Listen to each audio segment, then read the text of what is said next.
Last week, I showed you a step-by-step tutorial for how to use Atticus to format your print and your ebook. This week, I'm going to tell you my thoughts about the product, how I think it can be improved, and if I would recommend it. Stay tuned.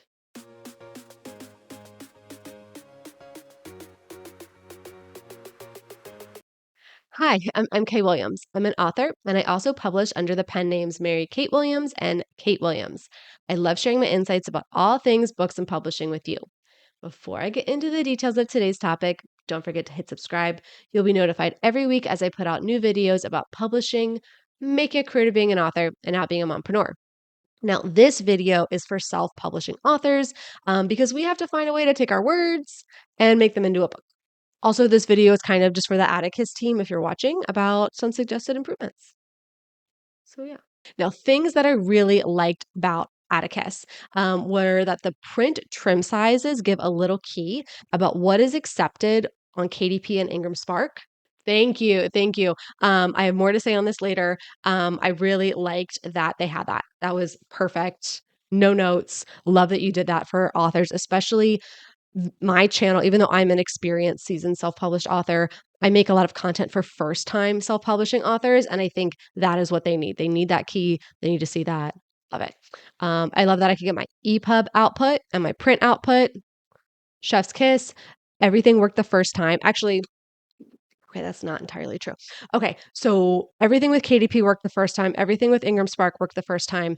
I uploaded the EPUB files to Draft to Digital, and I did get one of them kicked back with an error. And I was like, okay. So I clicked on it, and it gave me the error, and it was all kinds of code that I did not understand.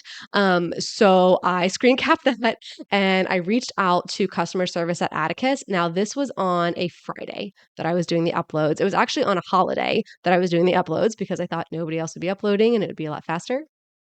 Nobody else was doing that. So I was like, okay, well, it's a holiday. I'm not going to hear back. I heard back within the hour of, okay, send me the file. I'll see what I can do. I had a corrected file from them very quickly. And then they checked back in to say, hey, did this work? So I will say that the Atticus customer service team was like, no notes. I love that I had an answer right away. It was a simple spacing error, like super easy to fix. So that was great.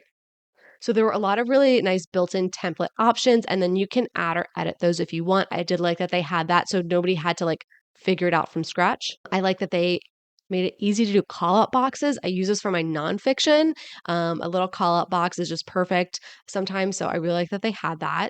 I love that I can use this for lead magnets too. I'm planning on taking my Dora Diaries, which is a lead magnet bonus in between story between nail biters and architects, and reformatting it because I like this better. And I think it's going to look nicer. So really like that. Loved the customer service. Even when I was considering purchasing, customer service got back to me right away because I said, okay, well, I see the cost. Is this a one-time cost? Is it a monthly cost? Are there going to be upgrades? And she's like, nope, it's a one-time cost. Anytime there's an upgrade, you can upload as many books as you need to. Like, that's it. That's the cost. There's no hidden fees. So again, love it. Things that I really, really liked.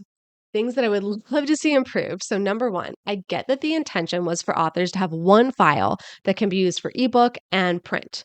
I would love that. I think the reality was that there were going to be one-line orphans in the print when I did that. So I had to manually tab down and get to the next page, which would look bonkers on an ebook and like because it's responsive. So because of that, I have an ebook file and a print file. But when I title that book print, it shows up as a top title on the title page. I think we can fix this. We can maybe like do a little icon like this is my ebook, this is my print. It would be nice just to have like a little icon calling that out, just like be able to better see so I don't have to rename them because when I rename them, it doesn't look right. Okay. The default copyright page. Okay. Now, it took me a while to find this. I had formatted 2 books and I was like, why is the default copyright page so basic? Like when I was first learning with all of this, I went to Kindlepreneur, which is Dave Chesson, who also created Atticus. And like he has all the different templates for copyright pages and all the different details. And obviously disclaimers, he's not your lawyer. Like I totally get that. But I was like, you can't have better ones. And so finally on the 3rd book, I found where there were copyright templates, but they weren't up on the copyright page. They were way down at the bottom. So I think there could just be a better location to say like, hey, you're on the copyright page, toggle here. Or I think because, again, being a bit more of a seasoned author versus a first-time author, when I am drafting, like I have in my formatted, finished, I'm ready to like put this in formatting software or Word document, I have a copyright page. So when I tried to upload it, it was like, oh, this is a separate chapter. I'm like, no, it's a copyright page. So like, can you read? Can like the system read that that's a copyright page and move that in? When you have those copyright templates, can you just move those up so I can more easily find them on the copyright page? There's a little things, little thing. Okay.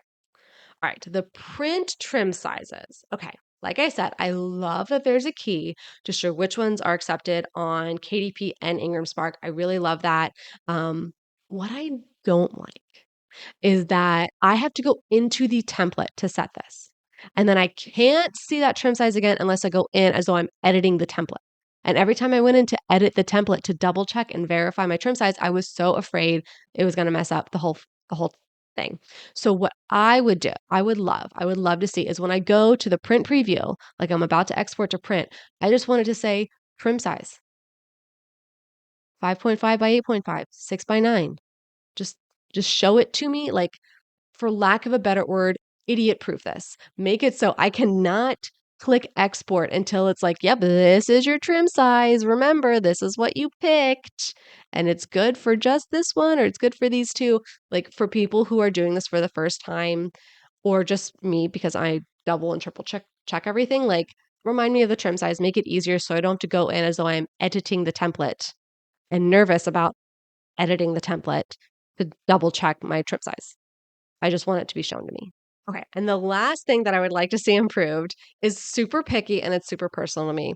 So I purchased the license. The first intro emails were login, download the app so you have the desktop version and you can use it online or on desktop. Awesome. I like to have things on my desktop.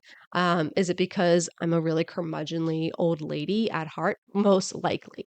For the life of me, I could not get this app to download. Like I reached out to customer service, which to their credit, they got back to me right away, but they could not help. I asked other authors and they said, yeah, I couldn't get to work for me either. So I choose the online version. So I think there's some room for improvement because I kept being told, okay, go to your Chrome apps. And I'm like, I'm in my Chrome apps and I don't see it. I don't see it. It's not there. I don't know what you're talking about. Please make this easier so I can have a desktop version. I would love that. That's it. Okay. Those are my complaints. Those are my super nitpicky complaints as somebody who has tried lots of different softwares, somebody who has been doing this for a decade now. Those are very nitpicky things. But overall, I am very happy with Atticus. I'm happy to use it. I'm happy to have a more user-friendly DIY formatting software. I had been using Scribus, which I could really just use for print, not for ebook. And while I like that it was free and that I eventually figured it out, I knew it didn't look as good as it could have because I had to like start everything from scratch. There weren't any built-in templates like with Atticus, and I really loved that. I love that I paid a one-time fee. So now every time I use it, my cost per use is going to go down. So I really like that. The things that I didn't like or I think could be improved are just like so like persnickety because I've done this so many times and I have no doubt that their team will eventually fix those or they'll just comment below and be like, hey, dumb, it was right here. And I'll be like, oh, okay. So, what about you? Do you use Atticus? Do you use a different software? What do you like? What do you dislike? What improvements would you suggest in case the team watches this video and looks at the comments? And if you're Dave Chess and you're watching this, thanks for being awesome. Yeah. All right. If you found this information helpful, please don't forget to give this video a thumbs up, hit subscribe, or hit that shiny new thanks button. That tells YouTube you got value from this information, and then they can get it in front of other authors like us. Now you can get back to writing your book.